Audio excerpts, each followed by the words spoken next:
আমি সোহেল মাহমুদ আরাফাত কথা বলছি ইন্টারন্যাশনাল ল্যাঙ্গুয়েজ হাউস থেকে।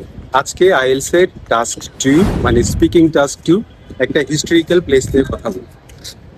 ডিয়ার স্টুডেন্টস, আজকে আইএলস এর স্পিকিং পার্ট 2 নিয়ে কিছু কথা বলবো। দেখেন, স্পিকিং এ অনেক সময় একটা পার্ট আসে লাইক একটা হিস্টোরিক্যাল প্লেস নিয়ে কথা বলার জন্য বলা হয়। তখন আসলে আপনি যদি ভিজুয়ালাইজ করতে পারেন তাহলে আপনার জন্য কথা বলতে সহজ হয়। লাইক আমি এখন আছি, এই যে দেখেন, সাত মসজিদ which is located in Mohammadpur. So আপনি যদি মোহাম্মদপুর থাকেন বা পৃথিবীর মানে বাংলাদেশের যেখানেই থাকেন, আপনি যদি এরকম মানে হিস্ট্রিক্যাল প্লেসগুলো সম্পর্কে একটু আইডিয়া থাকে তাহলে আপনার জন্য কথা বলতে সুবিধা হবে। এখন স্পিকিং এর জন্য কি করতে হয়, আপনাকে এভরি লিটল ডিটেল মানে ছোট ছোট যে ডিটেলগুলো আছে এগুলোকে প্রকাশ করতে হয়, কারণ বিষয়টা হচ্ছে 2 মিনিটে।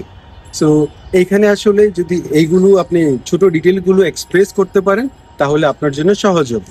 ফর এক্সাম্পল, এখানে দেখেন সাত মসজিদ, so it means that there are 7 টম্বস।